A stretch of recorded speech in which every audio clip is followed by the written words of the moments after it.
What Dunkin' am I ordering to? The one in Rybrook. That's the best one. We could probably start as we do this, I feel. Unless you disagree. As Hope is punching the order into the... Yeah. Okay. So let's jump into it. I would like everyone to know that Bobby asked me if I wanted to go anywhere while we were filming this, and I said, can you please just take me to Dunkin'? Yep. So we went to Taco Bell one episode. That was fun. Oh my god, that's awesome. We did do a Taco Bell run. Did we get anything?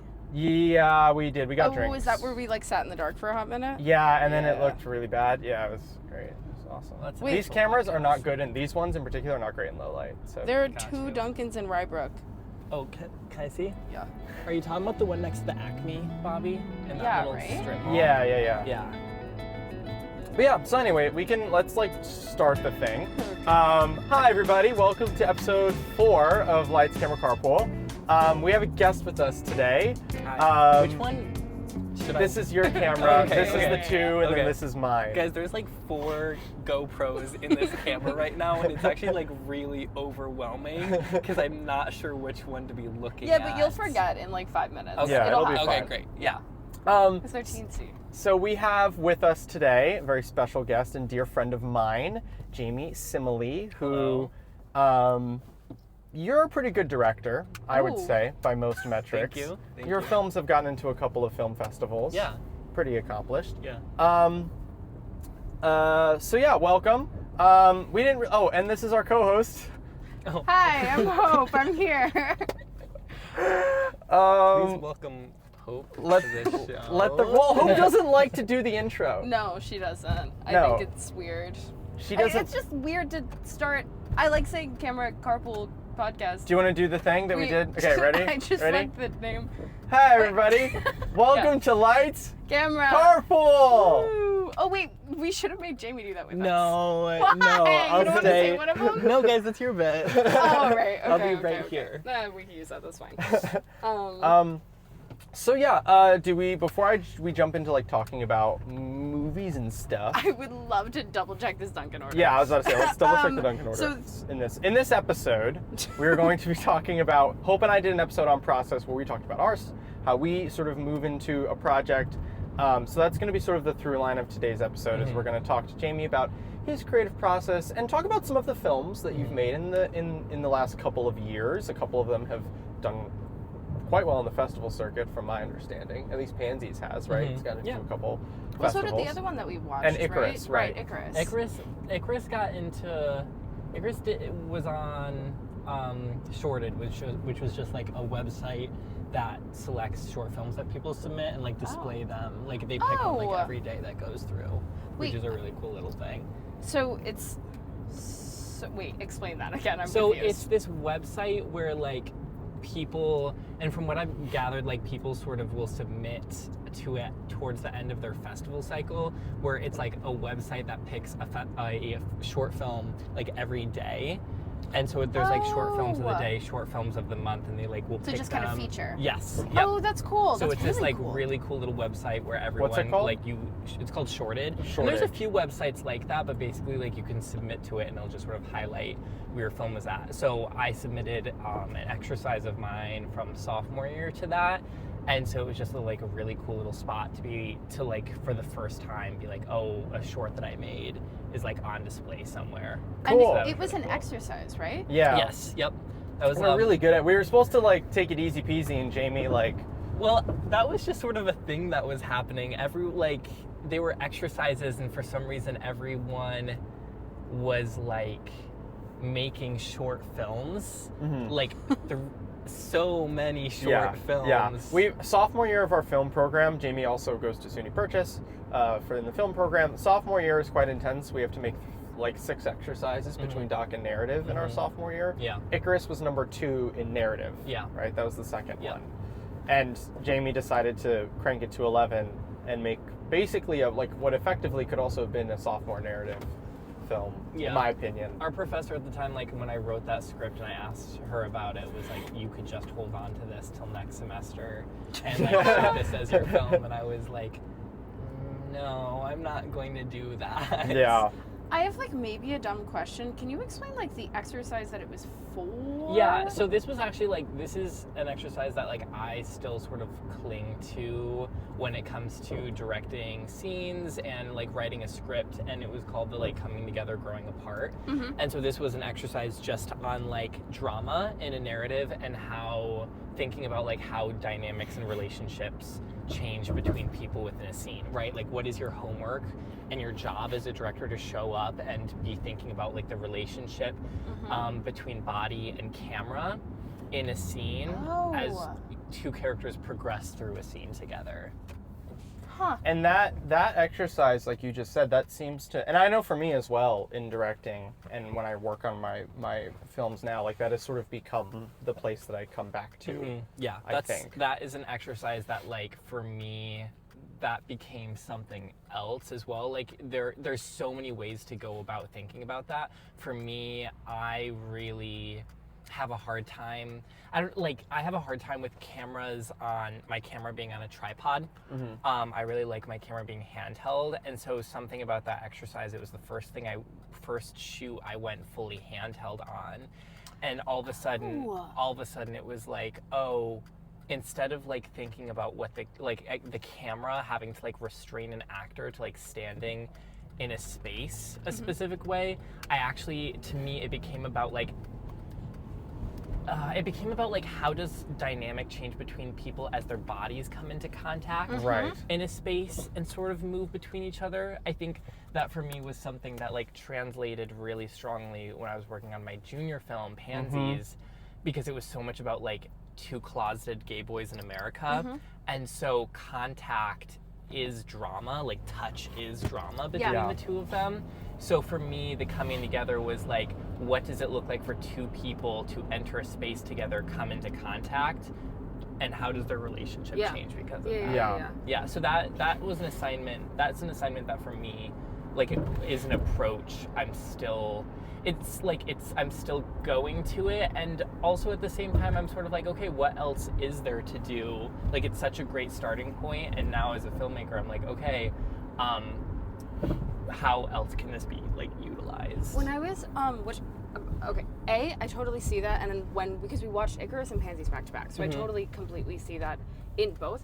I was talking to Bobby about this because I'm just kind of interested, and it makes a lot of sense that you like being handheld and like kind of working in the moment with what they're doing. How much of, because I was thinking about how little dialogue there is in both of those films, how much of what you are walking into or walking onto set wanting to do is collaborative or pre-planned, or and who are you bouncing ideas off of? Because it's, in my mind, it's hard to critique a script that is minimal dialogue because it's hard to see it, you know? I think that for me, dialogue is really hard. I like actually have the moment, it's so funny, the moment someone has to open I will literally like write until someone has to speak, and the moment someone opens their mouth in a script, it's like, don't do that. Like, please don't do that. I think for me, the collaboration comes in through, we have a conversation about like, what is the function of what's happening right now? Like, if someone is doing something, if I like grab Bobby, if I'm like messing with him, whatever, I won't be like, this is what's has to happen. It's just an understanding between me and the actor that the tactic right now is to take control, is to like get him to break, is to get action versus activity. Right, like just to get him to look at me. And so I think that happened. I was in a rehearsal the other day for my shoot that's coming up, and I have a collaborator on this shoot who really enjoys improvising and really makes wonderful, big, strong decisions when improvising. And so it's just like, okay, here's what I need from you. Like, literally, this is your job right now. Yeah. Go forth. Like, let's see what we find, and then we'll start shaping it from there. So that has to require a lot of rehearsal, right? Yes and no, because I think having a conversation, for me, I really enjoy lightweight productions. So for me, like, rehearsing till we feel it like 70%, right? We're just sort of like just on the precipice of like nailing it, and then showing up on set and having the freedom to figure things out more from there, I think is important. Yeah. So No, because I think there are times I've It's the one up here, right? Yes. Yep. Yep. There are times I've like rehearsed to the point, like rehearsed and talked about a scene to the point of like death. To, Yeah. Like, killing Yes. it. Uh-huh. And I hate that feeling. Like I always feel it coming when Yeah. someone is like over processing an idea, and I'm like, please, like the magic is gone. We gotta like back up a little bit. So I think understanding how our bodies are moving in the space and also how we are perceiving each other, like two characters are perceiving each other on the front end of a scene and the tail end of a scene, like as long as we understand that, then I'm done. Then we can show up on set.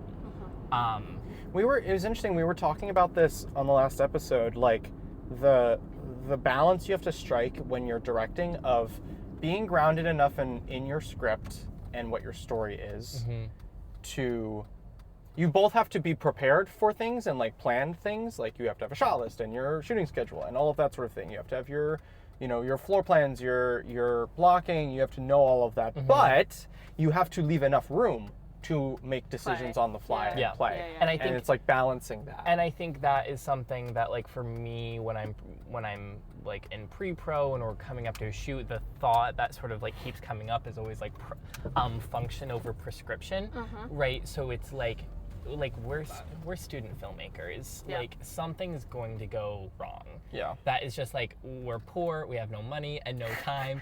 So it's like understanding what is happening and what you need so you can get in and get out and go.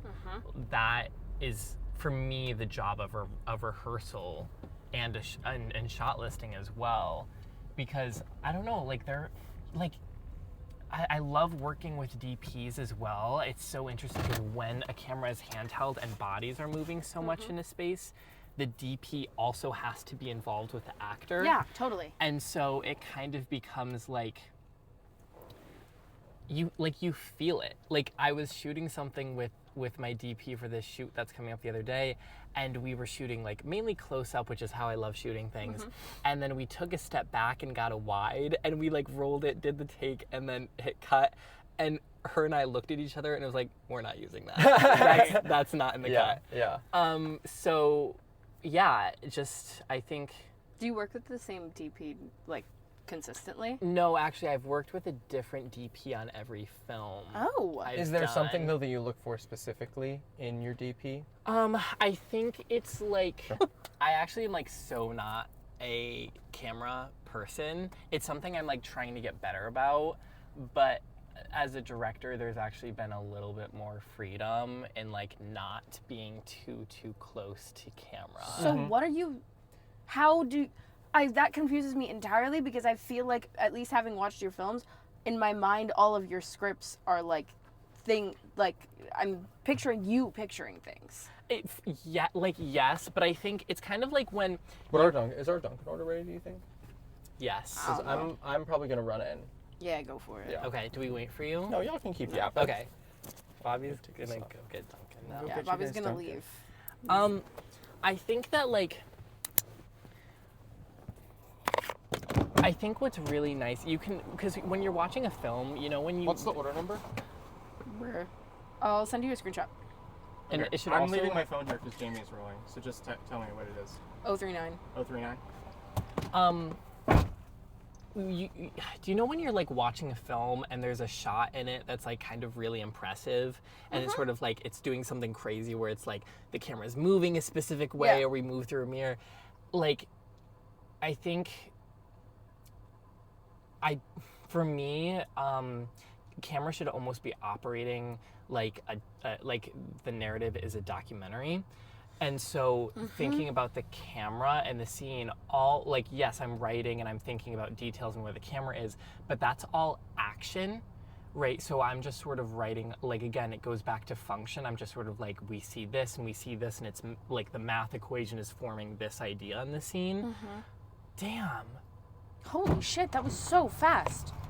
Oh my god. I'm Who so. ordered what? I got a tea. This is mine. Did you give That me a was straw? crazy. Yeah, did you not get straws? Hold on, I'll give it back. And so, like, and I think what's so freeing about shooting so much handheld as well is it's like the camera can just go there. It doesn't require a crazy ton of of mapping out what that's going to look like. For me, we like kind of day one as a writer and a director, you learn like circumstance, expectation, perspective, relationship. And so for me, what was so important about that is perspective, right? So now thinking about the rules that we have, I understand where the camera needs to be planted, right? If I have a perspective in a scene, the camera should kind of stay over here. And who am I thinking and learning and feeling from? So therefore the camera should be based over here. And if this action is happening, then I'm learning it from this person's side of the room, right? So now there are rules being set up, thinking about directing where the camera is, of how to be mapping out everything. But like, no, I think for me, it's like, it's just action. So when I'm shot listing, it's not like, oh, the shot has to be this. It's just like, no, the camera goes over here and like observes because you already, this thing what is happening is already clear in your head. So it's just how do we highlight that? Yep. So then, okay, I have a couple of questions actually. I have, I noticed that you worked with the same actor twice. Is that something that's important to you? And I'm anticipating the answer being yes. Oh, I miss Trig. I miss Trig. So Trig and I met, that actually we've worked together 3 times. And Trig, for obviously everyone watching, is an acting BFA major. Who was in both Pansies and Icarus. Who was in both Pansies and Icarus. Little Death, which was another film I shot. So Trig and I met because Icarus was like kind of, it was an exercise and it was me working with a new DP, but it was also me casting. I had a big film coming up that with like some pretty heavy subject material. And so I just wanted to meet like a queer actor that we could start working together and getting to know each other, so we could shoot something that was a little bit more dense and have like just know that we'd worked together before. Exactly, break down whatever needs to happen first. And my learning experience from that film was sort of like, I don't want to simplify it so much as like being like it wasn't that deep. But that film, the like dense one that we ended up shooting later on, it was like, I was so stressed about doing everything right and like taking care of everyone. But as a filmmaker and as an artist, I sort of have been like, everyone is an adult here. Yeah. And so everyone like has signed up, knows what's going on, communicate expectations to them, of course. But like, I was so stressed about like doing everything right and like and all these things, and it kind of like killed killed it, you know. What is it it was that just you like were worried about doing right? It was a very intimate project. Like it was about like grooming and power dynamics. Right. Okay, And so, so like comfortability. Right. And so like I asked Trig to come on to an exercise because I was doing something that I wanted to meet like a queer actor and start working together. And then so then Trig, we shot Little Death together, and that was a lot of fun. And then that was such an insane timeline because of sophomore year. That was like a 4-day shoot, almost a 20-page script, like 15, 16-page script. Yep. Looking back on that, I just want to like grab sophomore year me and be like, what were you doing?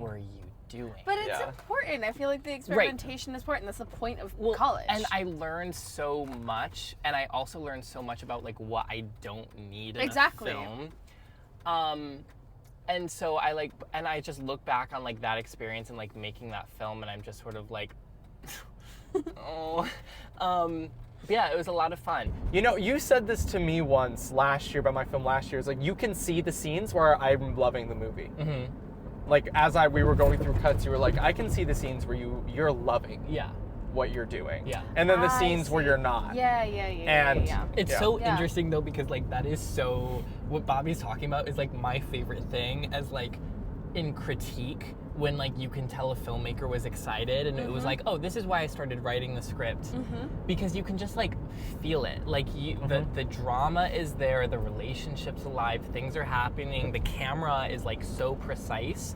And so it's, for me, that was something I'd been thinking about after my sophomore film of like, I'm like, okay, but how do I shoot a film where like I am excited and I know what's happening, where you like it, for like from the moment we start rolling to the moment we end, and that was something that was like really difficult to find.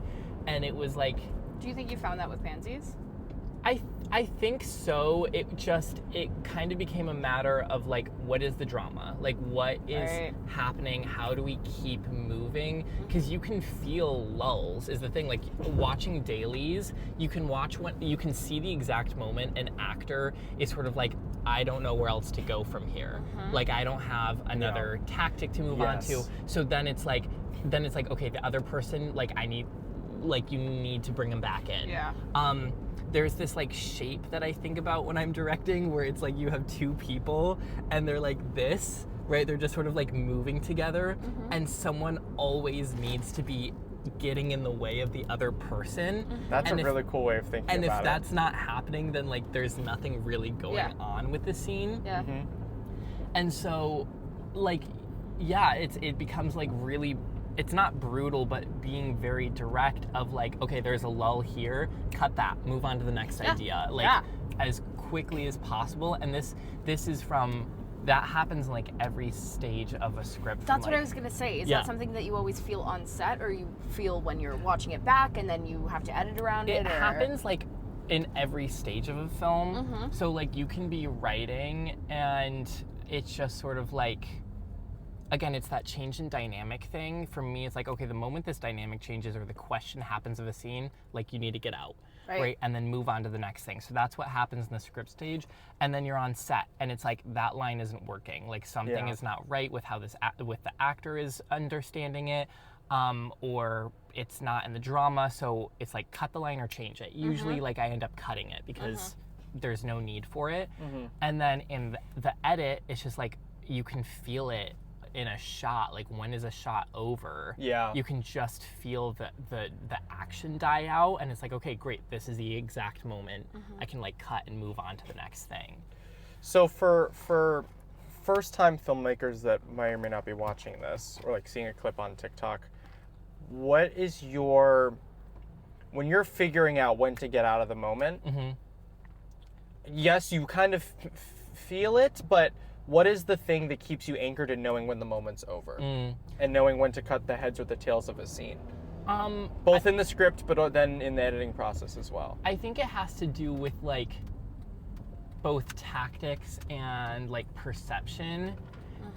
You for the characters. For the characters, right? Like in a scene, you have two people who are like engaging with each other, like in a scenario, in a conflict. And then ultimately, if you're like, as you're writing your scene, there should be a decision in there, and that decision ultimately should impact how each character perceives each other, right? There's a new boundary or a new line that's been crossed. Right. So it's like kind of, for me, I started, especially when I was shooting Pansies, every scene to me, and not in a bad way, in a great way, it helped me understand what was going on. Every scene started to feel like an argumentative paper, right? So you have like set up circumstance, things are happening, bodies coming together, someone makes a decision, right? And then it's literally, for me, it was like check in with an actor, like get a single over here of how they're feeling in this moment, and get a check in over here with this actor on how they're feeling in this moment, and you're done. So that's like the breakdown that you stick to for pretty much all of your scenes, which I think works. And then I don't know if Hope wants to ask this question. I know she was thinking about it, but I also can float it. Is you have a second name that you call your movies that Bobby's avoiding saying that I can't say, but you were American. What? American.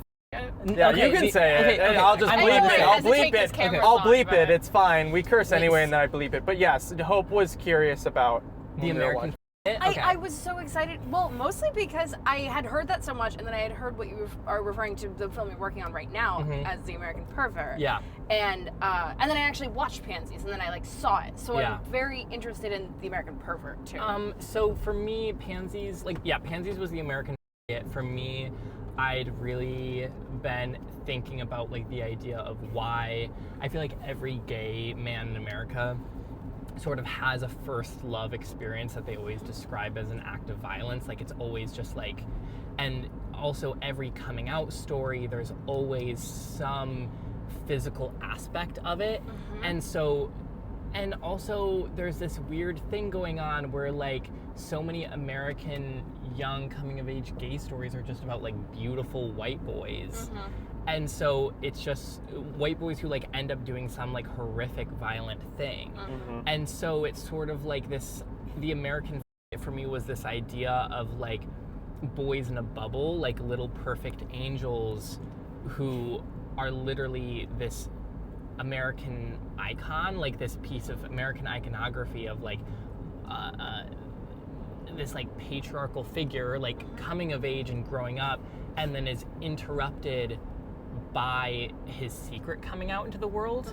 And so there is this really interesting idea of like how a privileged underage figure is betrayed by the society that once wanted him so bad. And so that for me was like the idea of the American. It was literally like the story of Icarus, which is like the rising into the sky and then the secret being discovered in like the descent. So that was sort of that. I'm going to throw in a question. Go. It's a different question, not really about the movie in particular, but this is again Off the topic. for no. I'm pivoting a little bit, but I want to get some of this in because I think it's important, especially for people who are listening, because a lot of the people who will follow us on social media and watch the podcast are people who are either in high school or not in film school. And so there's a learning as you go element to a lot of people's lived experience doing film, I've realized. And I'm curious, once you've made the film, like getting it to festivals, submitting it to festivals, what is your approach to that? What is your philosophy around which film festivals you submit to and where to like put the money, basically? And yeah, I'm just curious because you do. Pansy's gotten to like 2 or 3, right? Pansy's gotten to Chicago Reeling International Film Festival, Right. Long Beach, Santa Cruz, and Art of Brooklyn. Right. So yeah, a few, and it's been nice because it's been like sort of all across the U.S., Yeah, which has been yeah. really cool. I guess when it comes to festivals, like, it's sort of, and this is something I like brought up when we were pitching the other day, it's sort of like, someone a long time ago told me it was like applying to colleges, and you have like your top goal ones, you have like the mediums, and you have like your safeties. Right. I think for me, it's like, I'm just gonna go for it. Like I had some people recommend some festivals to me, which was really exciting, but it was sort of like, yeah, of course I'm gonna hit the big ones. I'm gonna submit to Sundance. Someone also told me like submitting to festivals is also about getting rejected. It's just so they watch your movie and see your name, and then like you keep Then you going. keep applying, right? Like as you continue to make films, but like, yeah, I'm gonna submit to Sundance, I'm going to submit to Tribeca, I'm going to submit to some larger film festivals in the US, but it's like, I think about it as like, what are my like goals? Like let's shoot for the stars, and then who is my audience, and then like where am I based right now as a filmmaker? So it's sort of like, okay, what's accessible? Like, what's accessible, and also like where can I meet people next door to me? So it's like right now as a filmmaker, I'm looking at like, yes, I'm going to submit to big festivals because I should. I'm going to submit to queer festivals because that's my audience, and then I'm going to submit to festivals on the East Coast because like those are my the ones you can get my to. peers next door. Right. That I'm going to be reaching out to. Do you also, like, I just went to a film festival yesterday, and for a film that I gaffed on. Very and cool. I got to, like, network and chat with people who had worked on some of the other films as well, not just the crew that I had done that film with. Do you feel like festivals for you are much more about showcasing your work, or you're like, showcasing the work is getting a foot in the door to meet other people and maybe work on a future project with people? I don't know yet. Oh. I don't know yet. To be honest, I'm sort of like... I'm curious, though, because, like, I value networking a lot. Yeah. Networking is, like, the cornerstone, and maybe it's because I like, producing is what I want to do professionally and all that sort of thing, but, like, networking is, I find, to be absolutely crucial. But you also enjoy it. But I also enjoy it a lot. It's I'm curious, where does it fall on your like priorities list of like how many people do you know? What does your network look like? Are you much more like, I have my close knit and I'm just good with those like 2 or 3, 4 people? I think it's like have your people, keep them close, but always be open to meet new people. Yeah. Mm-hmm. I think for me, it's just, I sort of like, as a filmmaker right now, have been like, I have my people and my crew, and like I'm making films and I'm in film school, of course, so like it's a little bit easier and not nearly as expensive and like, you know, all of these different things, but I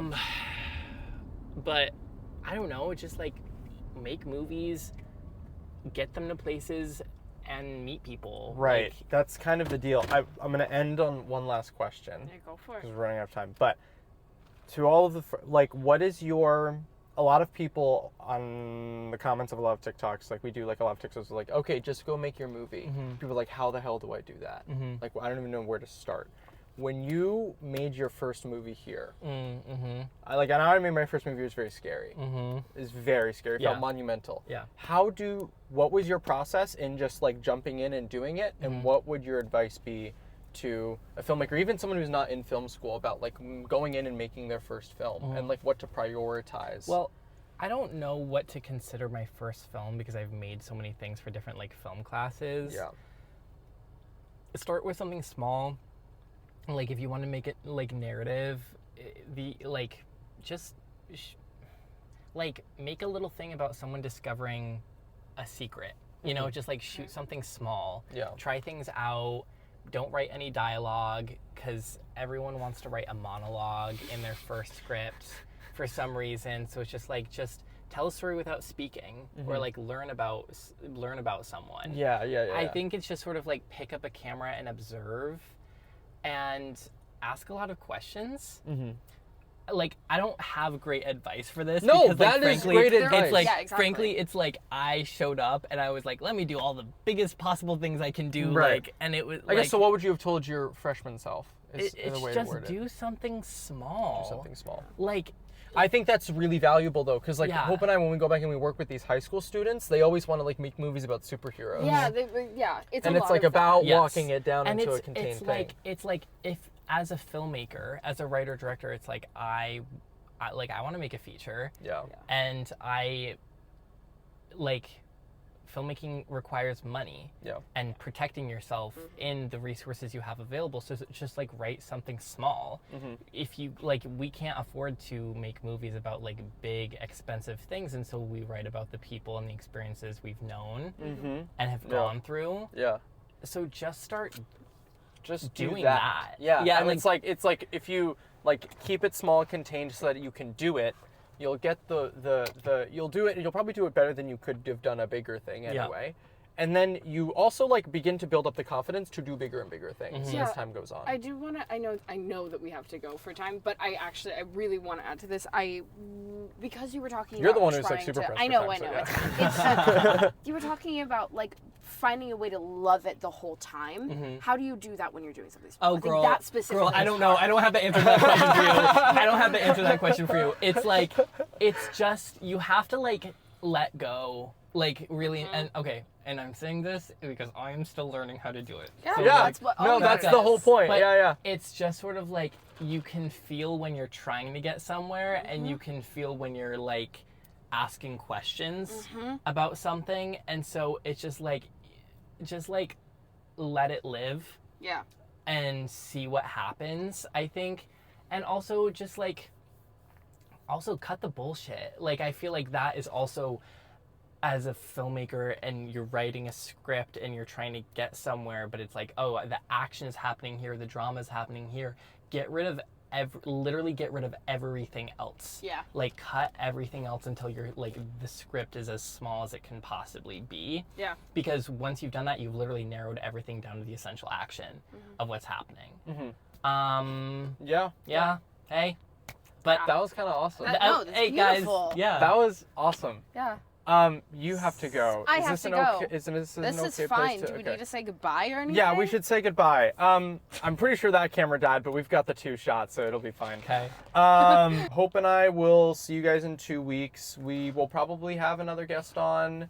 Ooh, If not, it'll be just Hope and I again. She'll be back in the shotgun seat. And yeah, we will see you guys in 2 weeks.